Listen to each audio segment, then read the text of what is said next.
Now we will come to the Sarva Vibhakti Rupani of the Sankhya Shabdas. This is also very important.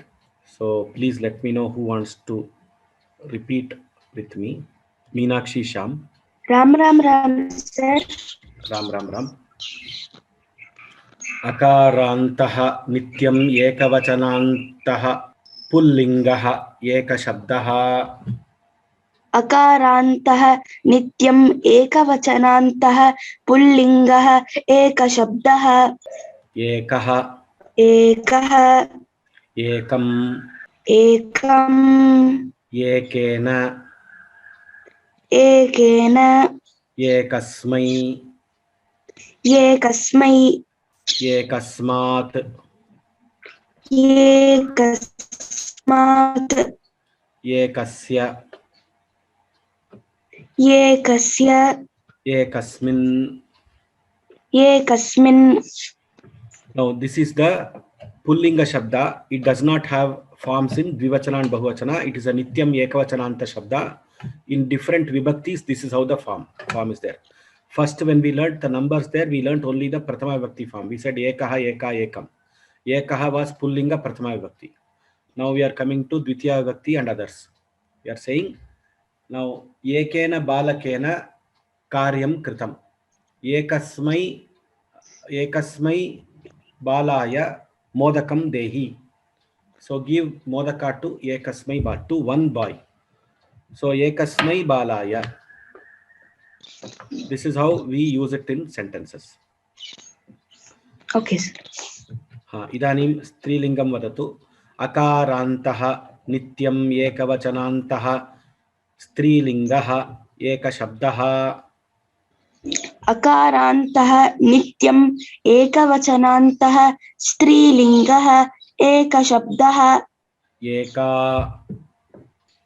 एका एकाम् एकाम् एकया एकया एकस्यै एकस्यै एकस्याः एकस्याः एकस्याः एकस्याः एकस्याम्.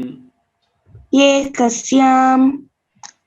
Similarly, napumsakalingah akarantah nityam ekavachanantah napumsakalingah ekashabdah.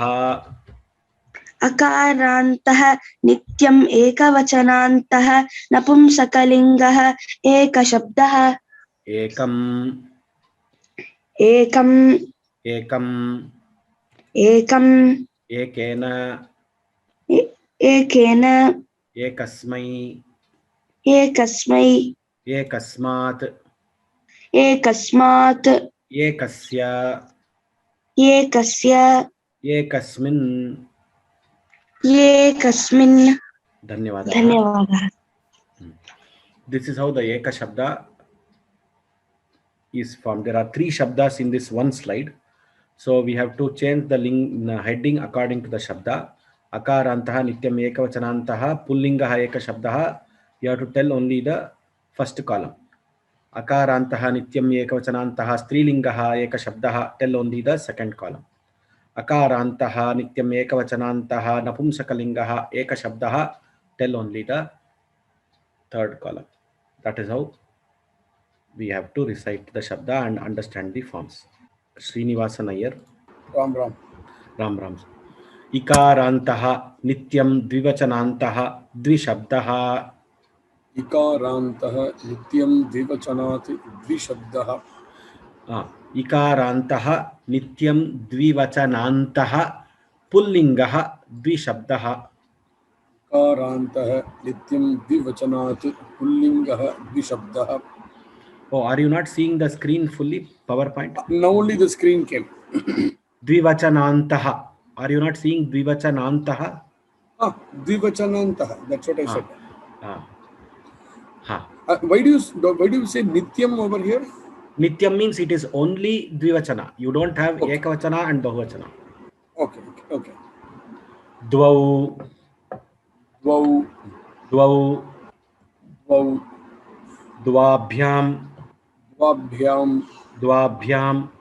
Dvabhyam. Dvabhyam. द्वाभ्यां द्वयोः द्वयोः द्वयोः द्वयोः इकारान्तः नित्यं द्विवचनान्तः स्त्रीलिङ्गः द्विशब्दः इकारान्तः नित्यं द्विवचनान्तः स्त्रीलिङ्गः द्विशब्दः द्वे द्वे द्वे द्वे द्वाभ्यां द्वाभ्यां द्वाभ्यां द्वाभ्यां द्वाभ्यां द्वाभ्यां द्वयोः द्वयोः द्वयोः द्वयोः इकारान्तः नित्यं द्विवचनान्तः नपुंसकलिङ्गः द्विशब्दः इकारान्तः नित्यं द्विवचनान्तः नपुंसकलिङ्गः द्विशब्दः द्वे द्वे द्वे द्वे द्वाभ्यां द्वाभ्यां द्वाभ्यां द्वाभ्यां द्वाभ्यां द्वाभ्यां द्वयोः द्वयोः द्वयोः द्वयोः उत्तमं धन्यवादाः this is the form of द्विशब्द in all the vibhaktis and three lingas. It is a nityam dvivachananta shabda. It will not have ekavachana and bahuvachana forms. Okay धन्यवाद सर. धन्यवादः प्रज्ञा. आम महोदय. हाँ, इकारान्तः नित्यं बहुवचनान्तः पुल्लिङ्गः त्रिशब्दः. इकारान्तः नित्यं बहुवचनान्तः पुंलिङ्गः त्रिशब्दः. त्रयः त्रीन् त्रयः त्रीन् त्रिभिः त्रिभ्यः त्रिभिः त्रिभ्यः त्रिभ्यः त्रिभ्यः त्रयाणां त्रयाणां त्रिषु. त्रिषु. इकारान्तः नित्यं बहुवचनान्तः स्त्रीलिङ्गः त्रिशब्दः. इकारान्तः नित्यं बहुवचनान्तः स्त्रीलिङ्गः त्रिशब्दः. तिस्रः तिस्रः तिसृभिः तिसृभ्यः तिसृभ्यः तिसृणां तिसृणां तिसृषु. तिस्रः तिस्रः तिस्रभिः तिसृभ्यः तिसृभ्यः तिसृणां तिसृषु. इकारान्तः नित्यं बहुवचनान्तः नपुंसकलिङ्गः त्रिशब्दः. इकारान्तः नित्यं बहुवचनान्तः नपुंसकलिङ्गः त्रिशब्दः. त्रीणि त्रीणि त्रिभिः त्रिभ्यः त्रिभ्यः त्रयाणां त्रिषु. त्रीणि त्रीणि त्रिभिः त्रिभ्यः त्रिभ्यः त्रयाणां त्रिषु. This is how the three shabda is declined in 7 vibhaktis and this is three shabdas in one slide and it is a nityam bahuvachananta shabda. Depending on the linga we have to recite that particular shabda and understand the forms. धन्यवाद प्रज्ञा भगिनी. धन्यवादः महोदय. रोहन भरद्वाज. राम सर. हाँ Ram. Hear properly and tell properly. रेफान्तः नित्यं बहुवचनान्तः पुल्लिङ्गः चतुर्शब्दः. रेपान्तः नित्यं बहुवचनान्तः चतुरशब्दः. पुल्लिङ्गः पुल्लिङ्गः. चत्वारः चत्वारः चतुरः चतुरः चतुर्भिः चतुर्भिः चतुर्भ्यः चतुर्भ्यः चतुर्भ्यः चतुर्भ्यः चतुर्णां चतुर्णां चतुर्षु चतुर्षु. चतस्रः. स्त्रीलिङ्गः. रेफान्तः नित्यं बहुवचनान्तः स्त्रीलिङ्गः चतुर्शब्दः. रेफान्तः नित्यं बहुवचनान्तः स्त्रीलिङ्गः चतुरशब्दः. चतस्रः चतस्रः चतस्रः चतस्रभिः चतस्रभिः चतस्रभ्यः चतस्रभ्यः चतस्रभ्यः चतस्रभ्यः चतस्रणां चतस्रॄणां चतस्रषु चतस्रुषु रेफान्त नित्यं बहुवचनान्तः नपुंसकलिङ्गः चतुर्शब्दः रेफान्तः नित्यं बहुवचनान्तः नपुंसकलिङ्गः चतुरशब्दः चत्वारि नपुंसकलिङ्गः चत्वारि चतुर शब्दः न, it is chatur शब्दः रेफान्तः, it is ending in refa. If you say chatura it will become akaranta. Okay sir चतुर्शब्दः चत्वारि चत्वारि चतुर्भिः चत्वारि चतुर्भिः चतुर्भ्यः चतुर्भ्यः चतुर्णां चतुर्षु चतुर्षु उत्तमम् धन्यवादः सर धन्यवादः नकारान्तः नित्यं बहुवचनान्तः पंचन शब्दः so who will tell Annapurna Somayajula नकारान्तः नित्यं बहुवचनान्तः पंचन शब्दः नकारान्तः नित्यं बहुवचनान्तः पंचन शब्दः पंच पंच पंचभिः पंचभ्यः पंचभ्यः पंचानां पंचसु पंच पंच पंचभिः पंचभ्यः पंचभ्यः पंचानां पंचसु शकारान्तः नित्यं बहुवचनान्तः षट्शब्दः शकारान्तः नित्यं बहुवचनान्तः षट्शब्दः षट् षट् षड्भिः षड्भ्यः षड्भ्यः षण्णां षट्सु षट् षट् षड्भिः षड्भ्यः षड्भ्यः षड्नानां षट्सु षण्णां षट्सु षण्णां षट्सु नकारान्तः नित्यं बहुवचनान्तः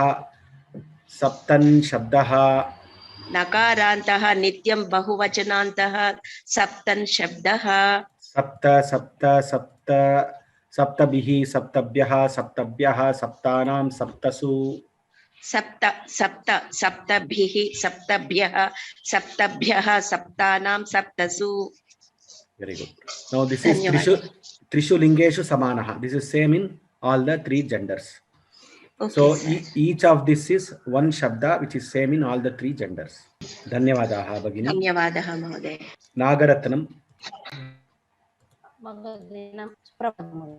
सुप्रभातम् नकारान्तः नित्यं बहुवचनान्तः अष्टन् शब्दः नकारान्तः नित्यं बहुवचन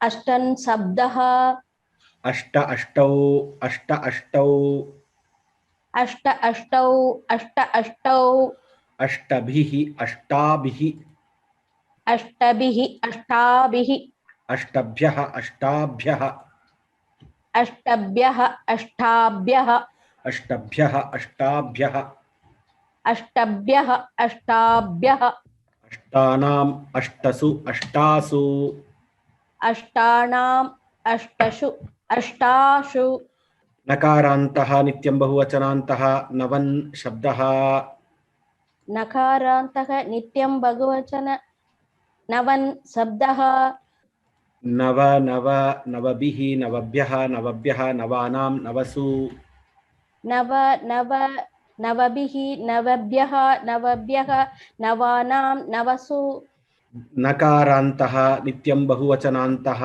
दशन् शब्दः नकारान्तः नित्य बहुवचनान्तः दशन् शब्दः दश दश दशभिः दशभ्यः दशभ्यः दशानां दशसु दश दश दशभिः दशभ्यः दशभ्यः दशानां दशसु